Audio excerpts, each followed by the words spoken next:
আহিরিকে হাতে নাতে ধরতে গেল রাঙা আর একলব্য। সম্পূর্ণ জানতে দেখতে থাকো।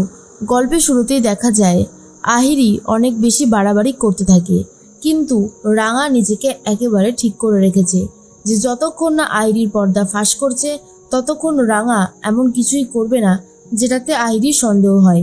এর মাঝখানেই সাত্তকী বলে, ভালো কথা যে রাঙা ডিভোর্সটা দিয়ে দিয়েছে, কিন্তু যেটা আমি বলছি সেটা শোনো।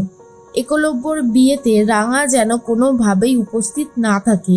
এটা শোনার পরে নবারুণ বলে, কেন উপস্থিত থাকবে না কেন? তুই এসব কি বলছিস সাত্তকী? সাত্তকী বলে, কেন আমি কি কিছু ভুল বলেছি? আসলেই রাঙা যদি থাকে তাহলে 10 জন 10টা কথা বলবে, কি দরকার এই সমস্ত করার? আমার সেটাই মনে হয় যে রাঙাকে এখানে না রাখাই ভালো হবে। এরপরেই একলব্য বলে, আমারও মনে হয় মিজদা ভাই একদম ঠিক কথাই বলেছে, কারণ রাঙা আমার চোখের সামনে থাকলে আমার অস্বস্তি ছাড়া আর কিছুই হবে না, তাই ও না থাকলেই ভালো হবে। রাঙা তখন ভাবে, আগে তো বিয়েটা হোক উড়ানবাবু, তোর তো এই বিয়েটাই হবে না, কারণ আহিরি দিদির যা অবস্থা হবে আমার তো সেটা ভেবেই কেমন অন্যরকমের লাগছে।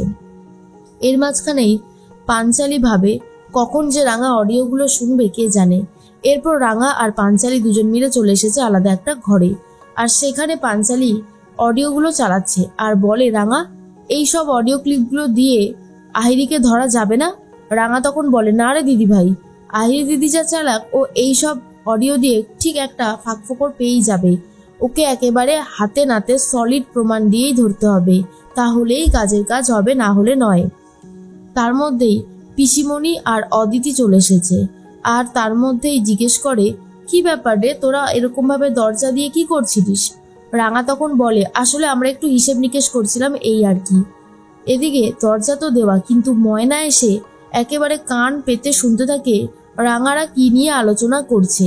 পিসিমণি বলে, কিছুক্ষণ পরেই সব লোকজনেরা আসবে, দাদা হয়তো এবার একটু একটু করে অ্যাডভান্সও করে দেবে, ক্যাটারিং এর লোকজন আছে, প্যান্ডেলের লোকজন আছে। তখনই রাঙা বলেন, না না পিসিমণি, বাবাকে বলে দে এখনই যেন অ্যাডভান্স না করে।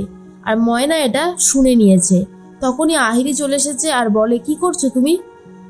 ময়না বলে, আরে আহিরি, আমি শুনলাম রাঙা সবাইকে বলল অ্যাডভান্স এখন করতে না।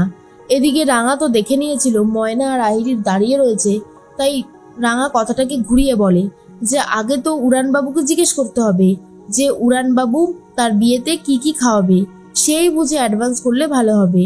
এরপর হুট করে দরজা খুলতেই ময়না আর আহিরি ভয় পেয়ে যায়। আর তখনই রাঙা বলে, আরে তোরা আয় আয়, ভেতরে আয়। এই যে আহিরি দিদি, তোর বিয়েতে কি কি খাওয়ানো হবে সেটা তো তুই বলবি, বল। সেজন্যই আমি এইসব কথাগুলো বলছিলাম আর কি। আহিরি বলে, যত তাড়াতাড়ি সম্ভব তুমি তোমার উড়ানবাবুর সাথে কথা বলে এগুলো ডিসাইড করে নাও রাঙা, হাতে তো সময় বেশি বাকি নেই, আবার এদিকে শপিংগুলোও রয়েছে, সবকিছু খুব ভালোভাবে করে নিতে হবে। এর মাঝখানেই রাজেন্দ্র ফোন করেছে আহিরিকে, আর আহিরির যে ফোন বাজছে, আহিরির তো নামটা দেখেই তস্তত বোধ করে রাঙা বেশ ফলো করতে থাকে। এর মাঝখানে আহিরি ফোন ধরেছে। রাজেন্দ্রবাবু বলে, এই যে আহিরি, তোমাকে দিয়ে একটা কাজ করতে হবে।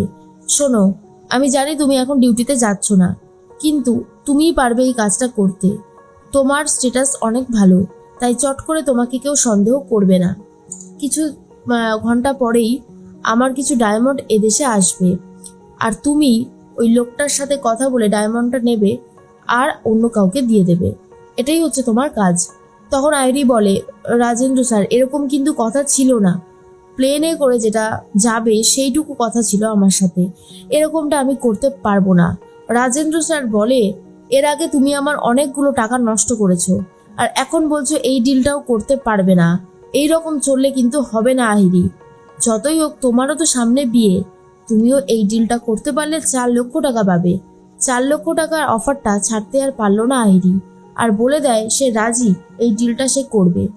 এরপর লুকিয়ে রাঙা সবটা শুনতে পায় আর বলে, আহিরি দিদি, এবার তুই তোর জালে নিজেই জড়িয়ে যাবি।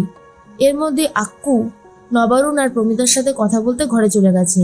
আর প্রমিতা বলে, আক্কু তুই এরকম করিস না, তুই একটু শান্ত হ। তখন একলব্য বলে, শান্ত হতে পারছি না মা। এর মধ্যে রাঙা চলে এসেছে আর বলে, উড়ানবাবু তুই আমাকে ডাকছিলিস? উড়ানবাবু বলে, হ্যাঁ, তুমি তো ডিভোর্স পেপারে সাইন করেই দিয়েছো। আমি তো একটা ভদ্র সভ্য ঘরের ছেলে, ছোটবেলা থেকেই মা বাবা শিখিয়েছে দায়িত্বগুলোকে কোনোদিনও যেন অস্বীকার না করি। এখানে 5 লক্ষ টাকা আছে, তুমি এটা রাখো। খোরপোশ বাবদ তুমি তো কিছুই চাওনি, কিন্তু এই টাকাটা আমি আমার তরফ থেকে তোমাকে দিলাম।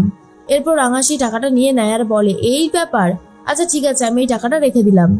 এর মধ্যেই আক্কু তো প্রচন্ড রেগে গেছে আর বলে, একলব্য বলতে থাকে, মা তুমি বলেছিলে না রাঙামতির কোনো লোভ লালসা কিচ্ছু নেই, সেটাই আজকে প্রমাণিত হলো।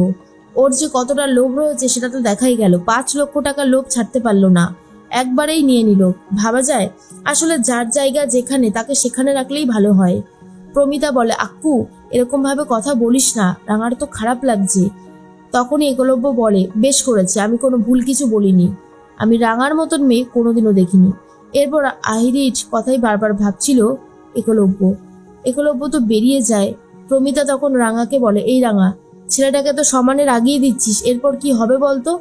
রাঙা বলে, মা তুই চিন্তা করিস না, আমি তো আছি, আমি এদিকটা সব সামলে নেব।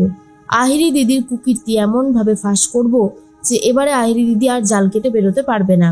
নবারুণকে টাকাটা দেয় আর বলে, বড়বাবু এই 5 লক্ষ টাকাটা তুই তোর কাছে রেখে দে। তখনই নবারুণ বলে, আমি কেন রাখবো? তুই তোর বড়ের কাছে খোরপোশ বাবদ নিয়েছিস, এটা আমি রাখতে পারবো না। এর মাঝখানেই আহিরি রেডি হতে থাকে আর একলব্যর সাথে কথা বলতে থাকে। আর কানে তো এয়ারপডস লাগানো ছিল রাঙার, সব কথাই শুনতে পায়।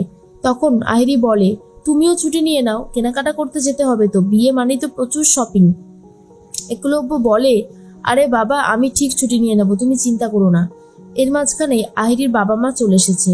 আহিরির বাবা তখন বলে, আহিরি তুই যেরকম ভাবে সব করতে চাইছিস তাতে তো 19-20 লাখ টাকা খরচা হয়ে যাবে রে। এত টাকা তুই কোথা থেকে পাবি? তুই যেটুকু স্যালারি পাস তাতে তো তোর খরচাই ঠিক মতন চলে না। আহিরি বলে, বাবা ঠিক হয়ে যাবে, তুমি এত চিন্তা করছো কেন? কিন্তু আহিরির বাবা বারবার করে এই কথাটা জিজ্ঞেস করতে থাকে, সে এতগুলো টাকা কোথায় পাবে। কিন্তু আহিরি কোনো উত্তর দেয় না, ঘর থেকে বার করে দেয়।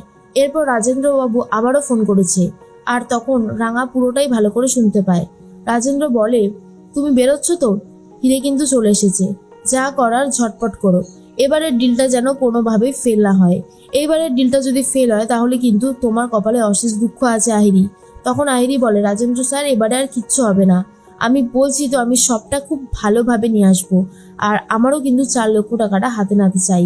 এরপর আহিরির কথা সব শুনতে পেয়ে গেছে রাঙার, বলে, রাজেন্দ্র স্যার এই ব্যক্তিটাই তো আগের দিনও ফোন করেছিল, তার মানে যারা হিরে দেয় তারাই মানে এই ব্যক্তিটার কাছ থেকেই হয়তো আহিরি দিদি হিরে নেয়।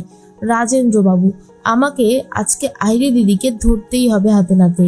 উড়ান বাবুকেও দেখাবো তার হবু স্ত্রী ঠিক কিরকম ভাবে কুকীর্তি করে বেড়াচ্ছে। আহিরি দিদি এই কুকীর্তিগুলো করতে পারে না, কোথাও না কোথাও গিয়ে তো শেষ হওয়াটা খুব জরুরি। তাই আহিরি দিদির শেষটা আমি নিজে হাতে করব। এটা আর বাড়াবাড়ি করতে দেওয়া যাবে না, এখানেই শেষ করতে হবে।